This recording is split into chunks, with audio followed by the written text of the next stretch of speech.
Rangers کو واپس بلا لیا گیا، اور اس لیے کہ محسن نقوی نے غیر آئینی اور غیر قانونی طور پہ رینجرز کو استعمال کیا ایک بلڈنگ کا قبضہ لینے کے لیے، اس بنیاد پہ کہ کورٹ کا آرڈر آیا ہے، جو کورٹ کا آرڈر لکھا ہوا ابھی نہیں آیا تھا۔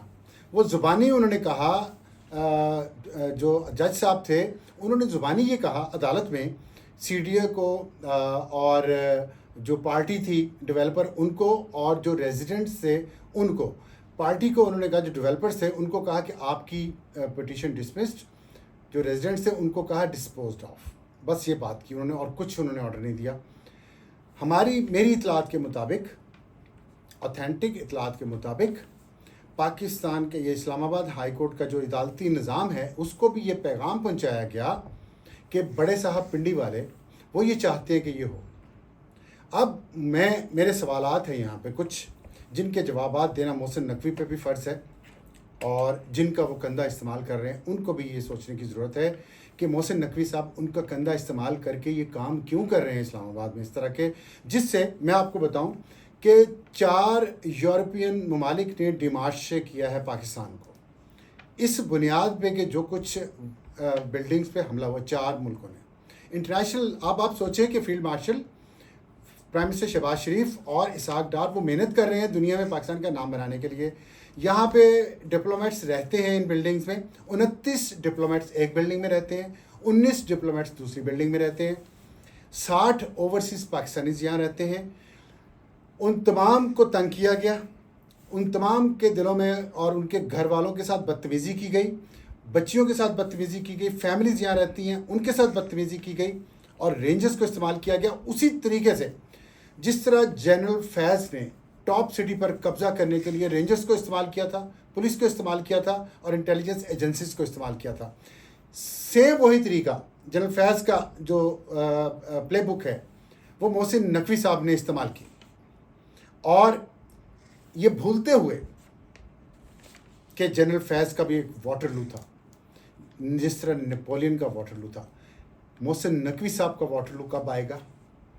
اور کب آئے گا یہ کہ اس وقت پوری دنیا میں انہوں نے پاکستان کی بدنامی کروائی، پاکستان کو ڈیمارشے ہوا، 4 ممالک کم از کم 4 ممالک کے سفارت خانوں نے احتجاج کیا ہے فارن آفس سے، پوری دنیا میں پاکستان کی بدنامی ہو رہی ہے، پوری پاکستان کی حکومت، پاکستان کی اسٹیبلشمنٹ، پاکستان کا ہائیبریڈ نظام اوورسیز پاکستانیز کو کنونس کر رہا ہے کہ آپ اپنا پیسہ لے کے پاکستان میں آئیں، یا آپ کی جائیداد محفوظ ہوگی، یہاں آپ کا سرمایہ محفوظ ہوگا۔ این اس وقت بنیان المرصوص کی پہلی اینیورسری میں جب چند دن رہ گئے ہیں، محسن نقوی صاحب رینجرز کو اور اسلام آباد پولیس کو اپنی ذاتی فورس استعمال کر کے 2 بلڈنگ پہ دھاوا بولتے ہیں، جھوٹا بہانہ بنا کے کہ کورٹ آرڈر ہے، اور اس کے پیچھے وجہ کیا ہے میں وجہ آپ کو بتاتا ہوں۔ یہ جو 2 ٹاورز بنے ہوئے ہیں نا، یہ 8 کنال زمین پہ بنے ہیں، جو 2005 میں سی ڈی اے نے نیلامی کی تھی وہ 80 کنال کی تھی، جس کو 2.9 ارب روپیہ ابھی تک ادا کیا جا چکا ہے ڈیولپر نے، جو کہ باقیوں پہ انہوں نے ایک ساتھ نہیں دی۔ 2 ٹاورز بنے ہیں یہاں پہ، اس کے علاوہ ایک ہوٹل بننا ہے، اور ایک یہاں پہ شاپنگ مال بھی بننا ہے، تو 72 کنال جگہ ابھی خالی پڑی ہے۔ اس 72 کنال جگہ کے لیے جب تک یہ 2 ٹاورز کے رہائشی یہاں سے ان کو نکال کے، اس کی پرائس اور بڑھ جائے گی، اور وہ سارا یہ 80 کنال کسی اور کو بیچا جانا ہے، جس کی بات چیت ہو رہی ہے پچھلے کئی مہینوں سے، اور ابھی وہ بات چیت ناکام ہوئی ہے کہیں پہ، کیونکہ جو موجودہ اونر ہے وہ اس قیمت پہ نہیں بیچنا چاہ رہا جو نیا اونر دینا چاہ رہا ہے۔ وہ نیا اونر کون ہے؟ وہ لاہور کا ایک سیٹ ہے، ڈیولپر ہے، اور محسن نقوی صاحب ان کو اتنا سپورٹ کیوں کر رہے ہیں، اس کا جواب محسن نقوی نے دینا ہے۔ چیئرمین سی ڈی اے جو یہاں پہ لائے گئے ہیں نئے، کیا یہ چیئرمین سی ڈی اے اس فرا گوگی کے فرنٹ مین نہیں تھے جو اس وقت دبئی فرار ہے، اور جس کو کہا جاتا ہے کہ وہ پنکی پیرنی کی فرنٹ پرسن تھی؟ پہلے جو سی ڈی اے چیئرمین یہاں پہ تھا اس کے دور میں کیا کیا ہوا، اس کو یہاں سے اٹھا کے محسن نقوی صاحب نے کیا لگایا؟ میرا سوال یہ ہے کہ کیا یہ ملک محسن نقوی کا ہے؟ کیا یہ ملک اس لیے بنا تھا کہ یہاں پہ لوگ محنت کریں، حلال کی کمائی یہاں پہ کریں، اپنا پورا ٹیکس ادا کریں، اور بجائے اپنا پیسہ محسن نقوی اور اس کے خاندان کی طرح اس ملک سے ناجائز طریقے سے باہر لے کے جائیں، وہ اس ملک میں پراپرٹی میں کسی میں انویسٹ کریں اپنی بڑھاپے کے لیے، اپنی ریٹائرڈ لائف کے لیے، تو ان پہ محسن نقوی جا کے قبضہ کرے. اور خود محسن نقوی کی بیوی کا اپارٹمنٹ دبئی لیکس میں ظاہر ہوا. محسن نقوی نے آج تک جواب دیا اس کا پیسہ یہاں سے کیسے باہر گیا تھا. محسن نقوی صاحب آپ سے سوال ہے، آپ جواب دیں اس کا، کیسے گیا وہ پیسہ باہر. پھر آپ نے ایمنسٹی، آپ کی وائف کا جو اپارٹمنٹ دبئی میں تھا جو دبئی لیکس کے ذریعے ظاہر ہوا، آپ نے اس پہ ایمنسٹی لی. آپ نے اپنے کالے دھن کو سفید کیا ایمنسٹی اسکیم کے ذریعے جو پاکستان میں اناؤنس ہوئی. آپ خود ابھی کچھ دن پہلے یہ کہہ چکے ہیں کہ 100 ارب روپیہ اس ملک سے پچھلے 2 سال میں ہنڈی حوالہ کے ذریعے باہر گیا ہے. آپ وزیر داخلہ ہیں نا، آپ بتائیں کیسے گیا ہے. امیگریشن تو آپ کے نیچے ہے، کیسے گیا باہر؟ اور باہر گیا تو آپ ہمیں اناؤنس کیوں کر رہے ہیں؟ آپ واپس کیوں نہیں لے کے آئے؟ آپ خود لے کے جا چکے پیسے ایسے، تو آپ دوسروں کے کیسے لائیں گے؟ کیا آپ کو نہیں پتا کہ سندھ کے مختلف ایئرپورٹس پہ جہاز اتر رہے ہیں؟ یہاں کا کالا دھن اس ملک سے کمایا ہوا ڈالرز میں کنورٹ کر کے ان جہازوں کے ذریعے کیش دبئی جا رہا ہے، آج بھی جا رہا ہے. دبئی ایئرپورٹ پہ ہی وہاں پہ 30% کیش ان سے لے کے باقی 70% جو مرضی آپ دبئی میں کر سکتے ہیں. آج بھی ابوظہبی میں، آج بھی. کیوں؟ اور آپ کے ساتھ جو لوگ ہیں میں ان کے بارے میں کیا کہوں، لیکن آپ نام استعمال کر رہے ہیں مسلسل ان لوگوں کا جو اس ملک کے لیے اپنا خون دیتے ہیں، جنہوں نے اس ملک کی عزت بنائی، جنہوں نے اس ملک کی فارن پالیسی کو کامیاب کیا، جنہوں نے انڈیا کے خلاف جنگ جیتی، اور اس جنگ کی فتح کی خوشی ہم منانے جا رہے ہیں کچھ دنوں بعد. عین اس وقت آپ ان کا کندھا استعمال کر کے آپ یہ ٹیرر کریٹ کر رہے ہیں پاکستان کے لوگوں میں، اوورسیز پاکستانیز میں، انویسٹرز میں، تاکہ انویسٹر یہاں نہ آئیں اور ہنڈی حوالہ کے ذریعے پیسے باہر بھجواتے رہیں جیسے جا رہے ہیں آج تک، اور آپ روک نہیں پائے. یہ سوالات ہیں میرے، آپ پہ فرض ہے. میں ادھر ہی رہتا ہوں، ادھر ہی رہوں گا انشاءاللہ. نہ پراپرٹی باہر بنائی ہے، یہی بنائی ہے، اور اپنے حلال کے پیسے سے بنائی ہے، ٹیکس دے کے بنائی ہے، چھوٹی سی ہے جتنی بھی ہے.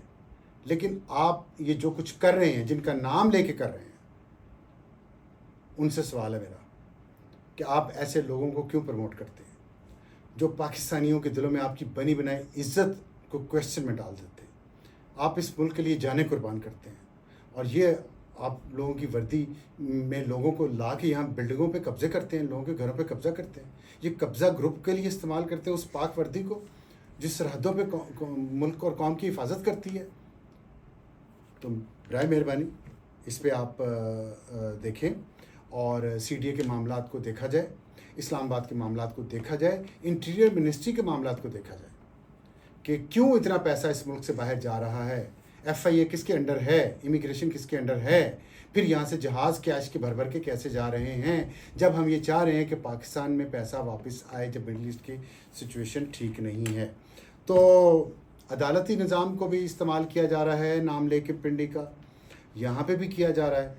اور میں اس پہ جتنا بول چکا ہوں اس سے زیادہ میں بولنا نہیں چاہتا. مجھے پتہ ہے یہ بھی کہ یہ پروجیکٹ یہاں پہ ان رہائشیوں کو نکال کے یہ کس کو بیچا جانا ہے، اور اس میں کس کس نے مال بنانا ہے، اس میں نام پھر کس کا استعمال ہو رہا ہے. انفارچونیٹلی وہ نہیں ہونا چاہیے. تو میری آپ سے درخواست ہے اس ملک کے چلانے والوں سے کہ اس ملک کے لوگوں پہ رحم کریں. میں محسن نقوی کو 2001 سے جانتا ہوں.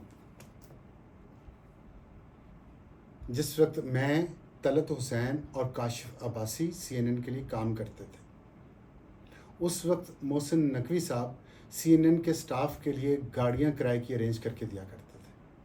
آج وہ اس ملک کے مالک ہیں، اسلام آباد کے مالک ہیں. مبارک ہو ان کو ترقی، مجھے کوئی اعتراض نہیں ہے، لیکن انسان کو اتنا تکبر نہیں کرنا چاہیے. جنرل فیض نہیں بننا چاہیے، جنرل فیض کے انجام سے سیکھنا چاہیے. تو آج کے سویلین جنرل فیض سے میری اپیل ہے کہ بس کریں اور ظلم نہ کریں لوگوں پہ. آپ نے کچی وادی کے لوگوں پہ ظلم کیا، اب آپ اس کو ایکول کرنا چاہ رہے ہیں ایک اور بلڈنگ کو گرا کے. ایکول نہ کریں, اور ایکول کریں تب بھی کوئی بات نہیں ہے, لیکن اس کے پیچھے جو منصوبہ ہے بڑا, کم از کم $150 بلین کا, اس پہ کبھی بات کریں گے. تو اس ملک کو آگے بڑھنے دیں. اس ملک کو ہیلنگ ٹچ کی ضرورت ہے. لوگ خوش ہیں کہ ان کی حکومت کو چلانے والے اچھے کام کر رہے ہیں, پوری دنیا میں ان کی عزت بن رہی ہے. اس وقت ان پاکستان کی اور پاکستان کی عزت دنیا میں خراب مت کریں. اس وقت جس وقت قوم فوج کے پیچھے کھڑی ہوتی ہے, آپ جیسے لوگ اپنے مفاد کے لیے فوج کا نام استعمال کر کے اس کو بدنام کرتے ہیں. بس کریں, بس کریں. اب تک کے لیے اتنے. خدا حافظ.